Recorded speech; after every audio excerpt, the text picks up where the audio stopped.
You know, the next time you're at the doctor's office in California, there's a pretty good chance AI is going to be part of your care.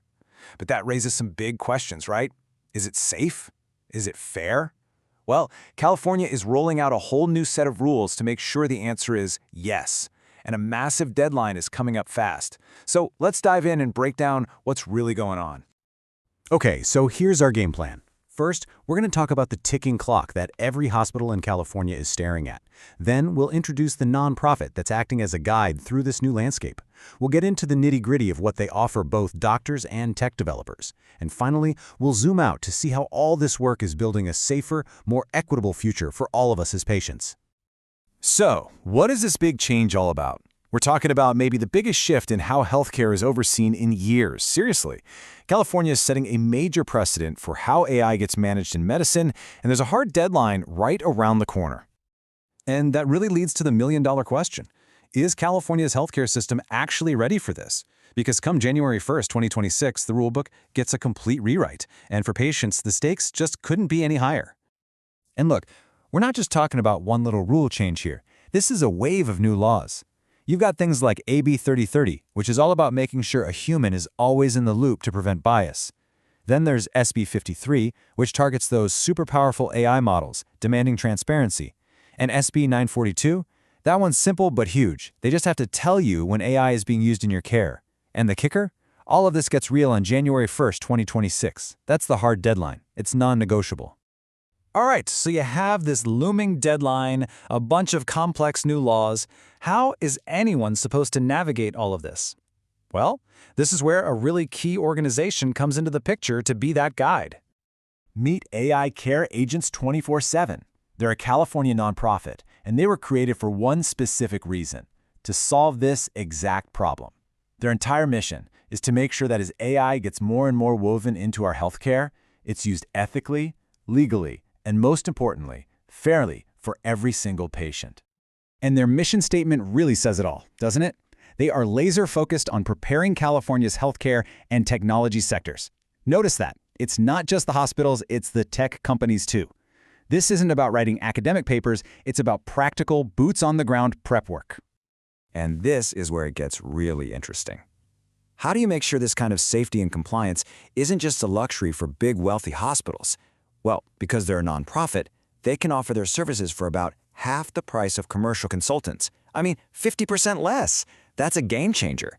It means smaller clinics, the ones in underserved communities, can get the same level of help as the big city players. It's all about leveling the playing field. Okay, so what does this help actually look like? If you're running a hospital or a telehealth service, what are you getting from them? What's in the toolkit? It all starts with building a solid foundation, what they call governance. And this isn't just a list of suggestions. They help an organization build a real rulebook, creating policies for how AI is used, making sure patient data and consent are handled properly, running audits to hunt for hidden bias in the algorithms, and, crucially, having a plan for what to do when something inevitably goes wrong. And you know how it is with regulations. If you can't prove it, it didn't happen. You need a paper trail. So AI Care Agents 24/7 provides the exact documents that are required. Things like templates for telling patients that AI is involved, or these super detailed reports on the algorithms that show regulators you've done your homework on the risks. Of course, all the rules and documents in the world don't mean much if people don't understand them. That's why education is such a huge piece of what they do. They've got a formal certification program to create in-house experts, they do custom training for compliance teams, and they run workshops for everyone from the C-suite down to the doctors who are actually going to be using these AI tools day in and day out. And it's definitely not a one-size-fits-all approach. Think about telehealth providers. They have totally unique challenges when it comes to AI and things like remote diagnostics, so they get specialized support that's tailored specifically for them to make sure they stay compliant. So that covers how the hospitals and clinics get ready. But what about the other side of the coin? What about the tech companies that are actually building this stuff? Well, their support for developers is really split into two tracks.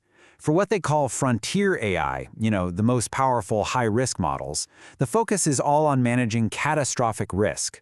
But for the more common AI that just automates everyday tasks, the goal is more about making sure it plugs into a hospital's workflow safely and legally. And for those big, high-stakes frontier models, the support is incredibly intensive.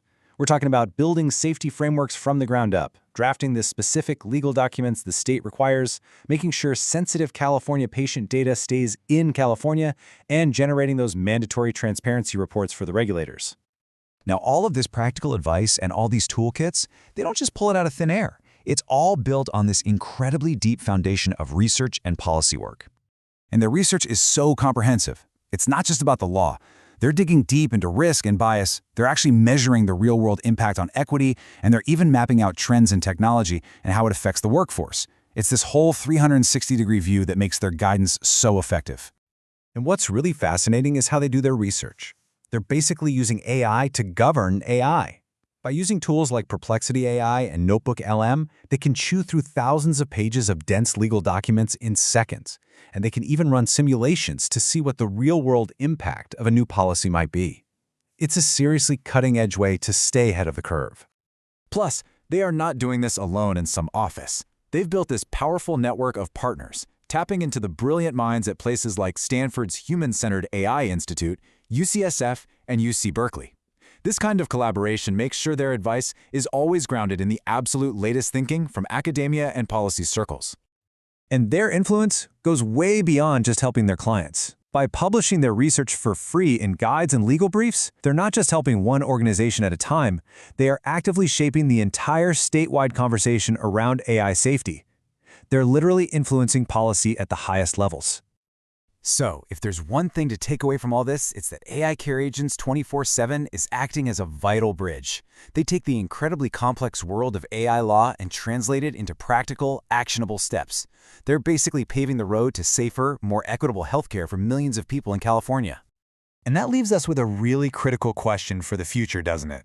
As AI becomes this constant partner in our medical care, who is making sure it actually serves every single one of us fairly? The work happening in California is one potential answer, but it's a question we all need to keep asking.